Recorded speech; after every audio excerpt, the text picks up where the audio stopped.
podcast. This is Kristin Arnold, and I am on a quest to make all panels lively and informative. And this week, we have the most amazing Dr. Stacey Gonzales. And Stacey and I got to work with each other in D230 when she was operating in the district's. What was your position there? I was Director of Curriculum and Instruction at the district level. Ooh, that sounds very impressive. And now she is an innovative strategist for education. She went on her own. She's got her own shingle out. So I'm very excited for you. Yay, you go, girl. Yay. Yay. And one of the things that I loved about working with Stacey is that she was innovative and creative, especially in the days of the pandemic. And specifically, we are going to talk about Career Day. Yay. Because Career Day is like a big deal in a high school. Big deal. So tell us, big deal before and big deal pandemic. Yeah, totally. Well, first, thank you so much, Kristin, for having me. This is so exciting. And to be with the queen of panels on a somewhat panel. Well, we're gonna have fun today. So yeah, in my role as a high school administrator, I really felt like students, Career Day is important, right? It gives kids ideas about things and opportunities they may never have thought of. And then the pandemic hit, right? So I was thinking, how do we really use this as an opportunity? The pandemic didn't have to be a bad thing or a terrible thing for our kids. How could we use it as an opportunity? And so because of that, I really had this desire to help students see all sorts of people, because think of it, traditional career days, you bring in speakers from your community, and that's beautiful and lovely. And we love our local community members who serve with us every year. But this year, I thought maybe we can get like more people from all over the world. And so we did that through this virtual event that we had a whole day of panels for kids, which you helped us with the panel moderating. Yeah. So what's really cool is that you were able to expand your reach and your depth and breadth of panelists that you could bring in. So it's not just the usual suspects. It's like you could get really neat. Who was the most exciting person that you were able to bamboozle to come in and speak with you? Oh man, well, that's the thing, right? People wanted to do this. They weren't even feeling bamboozled. That's the thing. When you put yourself out there, you ask, people want to show up to share their stories, right? So that's the premise. I had somebody who worked for the U.S. Department of Defense. He actually couldn't. He said, I'm going to work from home that day because I can't get through the security clearances at the Pentagon. And I was like, oh my God, we've got a guy from the Pentagon. Like, that's amazing, right? When are kids going to have exposure to something like that? We also were really, really intentional about our speakers. So I really wanted to make sure that our students saw themselves represented in the variety of genders and ethnicities and ages, and just really a gamut of really different people that are representative of our 9,000 students who are each unique and different. 9,000 students. My gosh. So how many panels did you put on? We had over 30 panels that ran 3 sessions of panels. And each panel, had almost 3, sometimes 4 expert panelists on there. It was certainly an undertaking, that's for sure. A lot of moving parts. Okay, so you have 3 or 4 panelists and you had tracks, right? Yes. We made them under themes. So around 7 unique themes. So communication, technology, business. Although the people, these expert panelists may have had a marketing background and now are working in healthcare, or may have had, right? So there was all these also unique crossovers where even to try to put people in a box in a panel certainly showed that these are complex ways in which we think about our careers. Yeah. So what I love is that you started with the panelists. A lot of panels, they start with the moderator. You started with who are going to be the panelists that we want to bring in, making sure that it's covering some topical areas. We've got that diversity of thought, visual diversity, that it's representing the people that are going to be in the audience. So that's very cool. So you've got like Like, and you were constantly collecting people up until I think the last minute. Yeah, that's a really good point, right? Because I think what you do, right, helping the moderators, which is what you helped us do, really pull out those salient questions, train the moderators of how to do that, which was super key and critical. But starting with this idea of identifying your right target people will, I knew if we could get the right people lined up, we could move them around, we could fill in those parts, but we could even have a more powerful panel, if you will, if we had the right people that met kind of those criteria. And I think you and I established some of those criteria early on, which helped guide who we selected as well for our panels. Excellent. Okay, so you've got this great lineup, and now you've got, and typically in a career day, who moderates the panels? Well, I was wondering when you were going to go there, right? So typically we either let the expert just go and give them a little, maybe a sheet or some guidance, or we get maybe our teachers, we have the teachers somehow moderate. But in this case, about halfway through, I don't know if it was you and I were talking, or I got, I'm a big picture thinker, or I get a brainstorm and I'm like, okay, we need to adjust now, let's go. The adjustment was, I wanted students. This is about kids. This is about their experience. I don't care if you're a kindergartner or a 10th grader. You know how to ask questions. Actually, kindergartners, I might argue kindergartners know how to ask better questions than 10th graders. And so we pulled in students, and we had almost 40 students that we also trained to be moderators.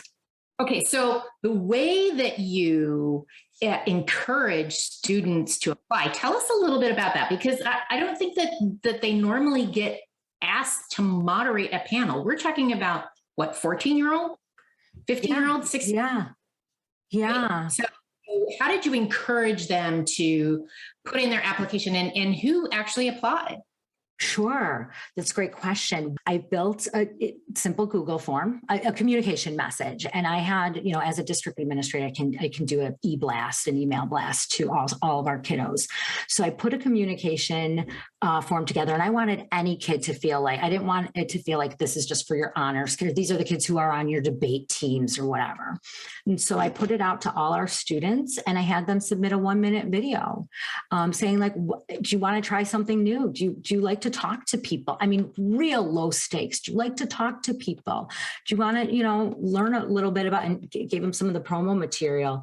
And then the videos that came in were from these wonderful students who had a variety of experiences, again, representing our student body, which was really cool. And then we, helped walk them through some of those nervy parts. The nervy parts. What's a nervy part? I think it's that part where when you show up or you're planning on showing up and you're nervous about, what if I don't ask the questions right? Or what if I don't ask the right question? Or am I qualified to do this? Or what if I mess up? Or what if I make a mistake when I'm live on the panel? And there's, we had, for our panels, think about this. We had approximately 9,000, and all our staff were able to log in too. So these were like live streaming panels of 3 adults who are our panelist experts, 1 teacher moderator or adult moderator from the school, 1 tech team person, and 1 student moderator, with up to 3,000 people at one point, one of the panels viewing it, right? So think about that from a 15-year-old perspective, not only conquering that, but being able to then later say, I could speak intelligently and eloquently in front of a stream of 3,000 of my peers and colleagues and adults. And I mean, that's what made that so powerful. And there was some amazing talent in the room as well. So let's back up. You've got a teacher, faculty, you've got another faculty member being kind of the technology behind it, kind of checking the chat box, making sure that things kind of going well. And then you've got a student who's also moderating. So what did you do to prepare them for this amazing experience? Yeah, so I knew I needed support, which is where I found your resources. And so using that, and then obviously you and I working together, we built a kind of a support. So we did a training. I think we had either 1 or 2 training sessions where we went through the powerful panels. We talked through some of their questions. And then if you remember, because you had to get up at the crack of dawn, I did. because it was my time, it was like 8 and it was your time, like 6 a.m. or something crazy. And we held open call, like coaching. I think we called them coaching sessions. And so the students, the teachers could come in, they could ask questions, they could do their run of show, they could practice the run of show, and we could, talk through any things they had. And that I think really also built in a extra layer of support to help that preparation piece, to get some of those, icky wiggle, whatever that, excitement energy out, and help people feel confident on the day of.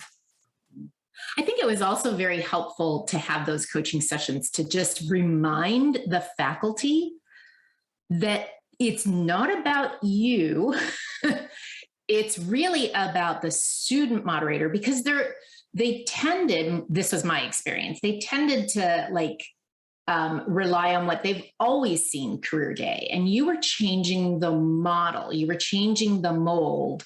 And some of the student moderators were like, I'm happy that the faculty member is going to take over. That's great. And there were other faculty members who were like, no, you have it. This is good. And there's some kids who were like, I got this. I mean, it was all over the gamut. And I think one of the things about the students and the faculty members listening in on each other's is that they got to hear that there are other ways of doing this than just what they were already conceptualizing.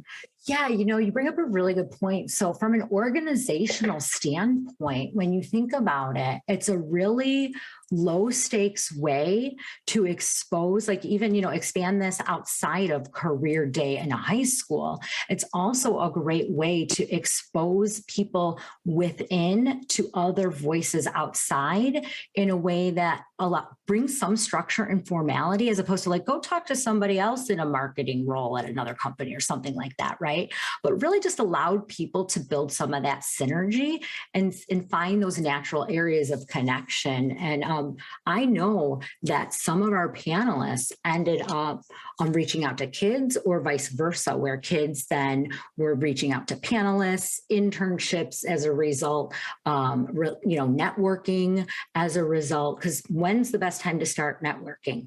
Now. Right now. I don't care how old you are, right now, right? Especially in this day and age. So really some cool things resulted that kind of were even unexpected. Now, would you have expected those things in a face-to-face career day, or because it was in this virtual world, it did seem more personal? It did seem like I could reach out to you. It did. I did, because social media now, the panelists, they have their social media channels, they have places to be, even if they're not using it professionally, most people at least have a LinkedIn, which is where I have a large network and where I connect with people. And so I knew I could tap into my LinkedIn network even to source all of my panelists. And so to teach our younger people how to use a professional social networking platform was also another really nice byproduct. So what was the most surprising thing that happened on the day, the big day? Which, weren't you recovering from COVID or something on that day or something? The next day I got COVID. So I might not have been my best self, but I don't know. It takes a lot to put me down, Kristin. It takes a lot to make me stop. But I think it was surprising by which I'll give you this. Anytime you do anything with 9,000 students, especially during a pandemic, and I don't have to make a statement on the polarization and the level of opinions parents and communities have right now around education. But that said, I will say anytime you do anything, there's always, as a district administrator, there's always at least a handful, if not 20, maybe emails that you get saying like, this thing didn't go well, all right. Especially as this is being broadcast. Now remember, kids are doing this at home, and this is being broadcast not only to our kids, but their parents and caregivers, and right. So listen to all of these days. Like, what a great thing to do with your kid, and talk about, does that career sound interesting or not? That sounds like a great team activity. Correct. So what was surprising to me is I only got one kind of negative email. The amount of positive emails, which you don't tend to get positive emails, I was like, I need to print these out. These need to go in that little box that when you're having a day, you're like, let me remember the good, like, let me remember that awesome thing day. And I probably had 20 of those or more, right? Like it was mind blowing. Nice, nice. So from the student's perspective, the student moderator's perspective, what do you think was most surprising for them? I had it's interesting. I brought a little group I offered. So for all of them after that, because they were on cloud nine, they were so pumped. They were surprised at themselves. They were surprised at their ability to lean into conversation with experienced adults. And it built their, people talk a lot about imposter syndrome and all that kind of stuff, but it built their confidence and it built their ability to believe in themselves. And so I offered after that to do what I call like a little mastermind, right? And allow the students a space who were the moderators. And so we would meet weekly for the rest of that school year. And it was just a space they could show up and share barriers that they're facing, areas that they want to grow in, and the creative ideas that they then gave to each other to help each other solve some of the challenges. I mean, if you want, I can share some of the creative things, certainly that they were doing. But that to me was really surprising, is that when you create a space for people, and it's not so much about the thing, but you really believe in them and give them that opportunity to show up and make a mistake and it maybe not go as perfect as planned, where they then go with you and how they take that in new spaces, it is mind blowing. Very cool. Okay. So big question. What did you learn most out of this? I learned that,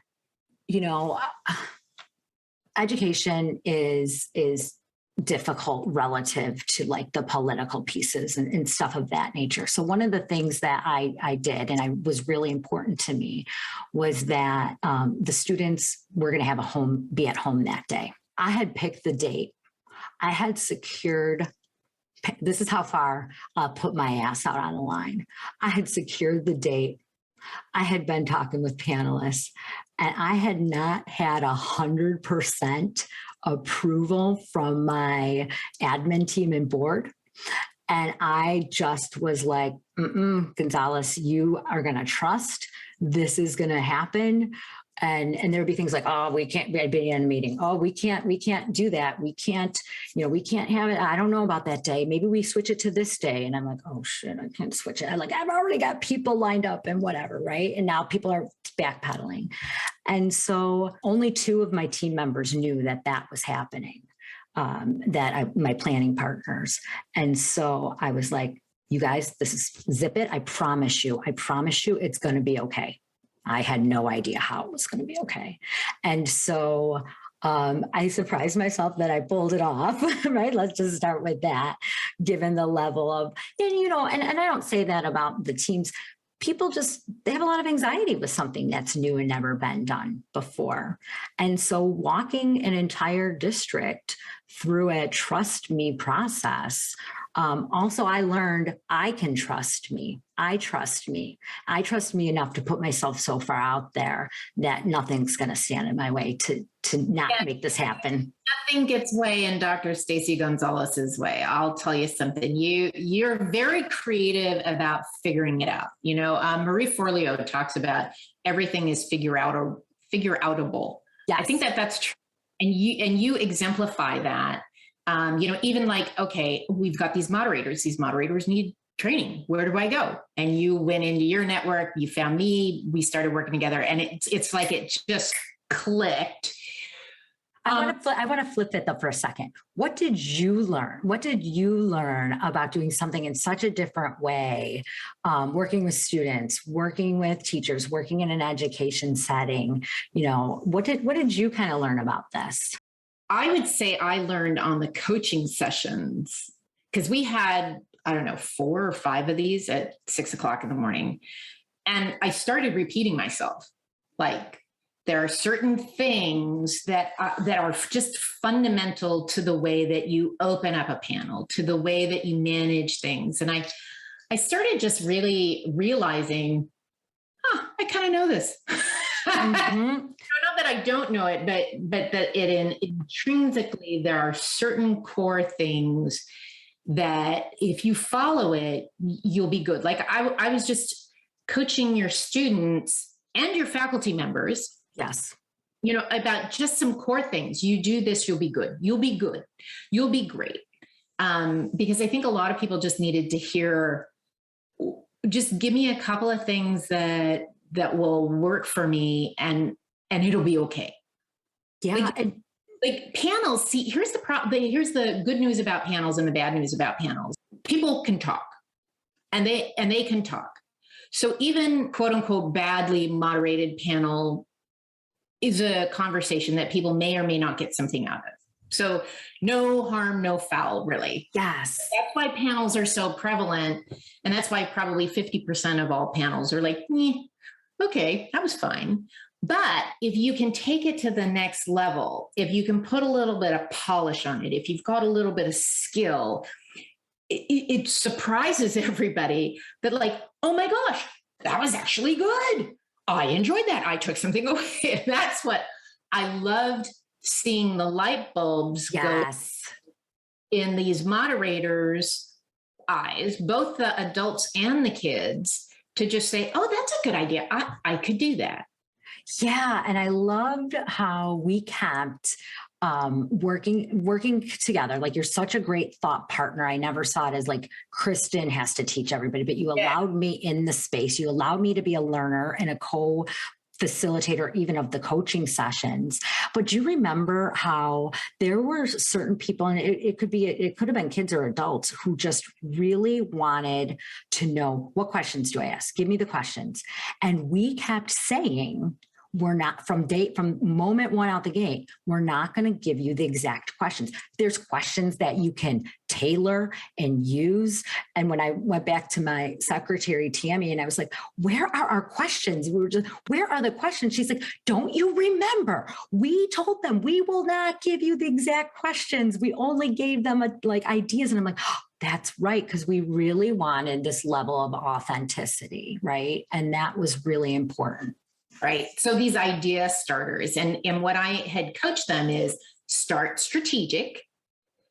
Then you're going to talk about what are the benefits or what are the drawbacks of those careers? And then give us some specifics and then a call to action. And I think that was like the weirdest piece for them to understand. It's like, what, you want the panelists to ask the audience to do something? Right. Oh, yeah. Like, why are you bothering having this conversation? Correct. So I think that was a really interesting way for them to look at why do you have conversations? Why do you have meetings?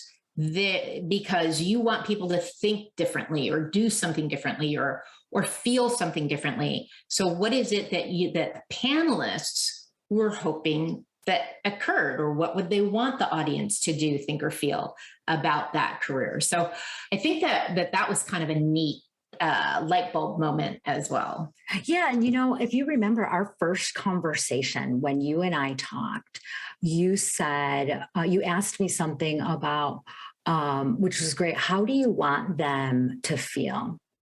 And I said, I want them to feel inspired. And then you said, feel inspired about what? And I said that their career is not a straight line. and that they can see that from these people who've had, because it is a journey, as you and I, as in my 46-year-old self, can now say. But at 15, at 16, there's a notion that you should have it all figured out, and you're going to go to college, and then, or you're going to go to your military, go to career, and then for the next 30 years, you have this straight line. And listen, that is not it. That is not how it works, right? Not at all. So that was really a nice part of how we built the entire, I'll call it training, coaching, if you will, based on really our intentions of how we wanted people to feel. And starting there allowed us to really grow through the whole process.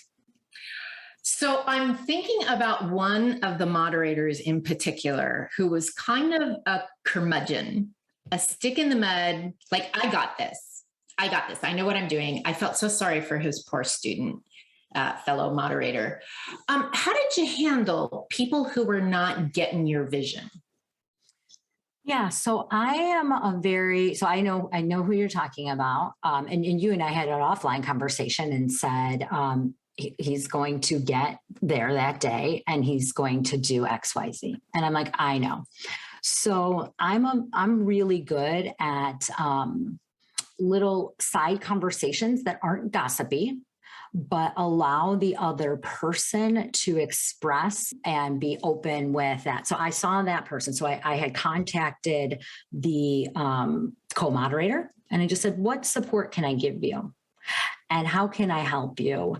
And through that, I was able to strategize with the co-moderator to make sure that there was some support, because I knew that was going to be super hard, without saying so-and-so is curmudgeon-y and let's kick them off the team, right? I mean, because there's people who certainly might operate in that way, but that's not the right thing to do. And everybody deserves a chance to learn and grow and to lean in to listen better. And so through that, and then supporting that student.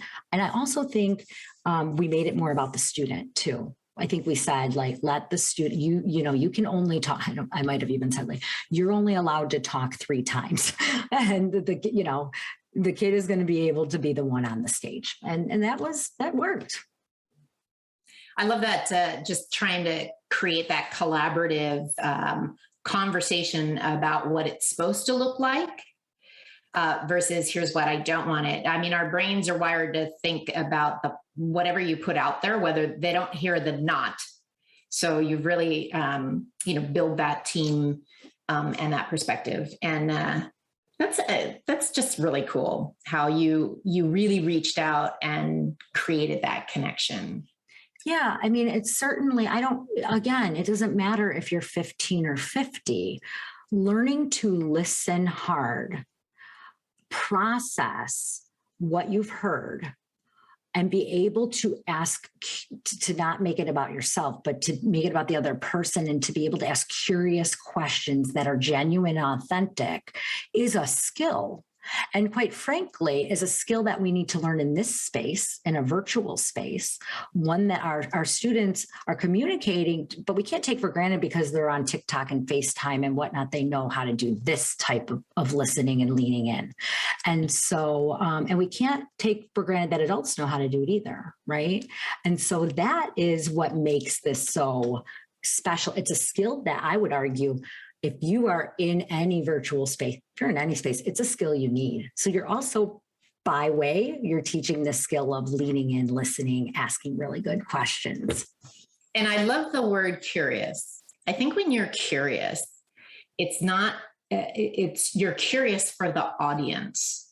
Like, if you're curious, you have to ask yourself, well, is it just me being curious, or do you think the rest of the world is curious about it too? And those are the questions that you want to lean in to. Yeah. Oh, that's a great clarification, or a great nuance to that, right? Like, curious, especially in this area of when you're doing a panel. So how can those others in the audience hear the hope that you have, which back to us was inspiration, and that's not a straight line. So constantly looking for that. And how can you ask those questions? Yeah, that's spot on. Well, I really appreciate you sharing your insights and your brilliance about creating a virtual career day, Stacey. And I'm going to finish with a call to action. Yes. If there's one thing that you would hope that our listeners take away from this conversation, what would it be?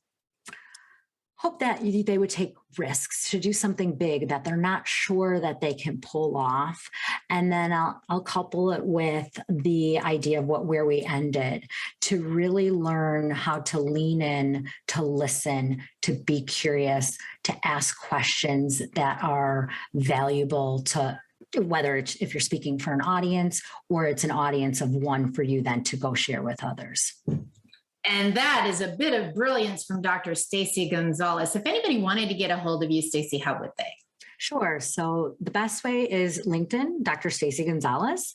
DM me, follow me there. Certainly will reach out and help in any way I can. And she's got a lot of brilliant ideas about how to do things other than just panels. And you certainly do know how to lean in, be curious, and ask great questions. So thank you very much, Dr. Stacey Gonzales. Yay. Listeners, for joining us on virtual career day panels. How exciting. This week's blog, we've actually compiled a list of questions to help springboard your thinking.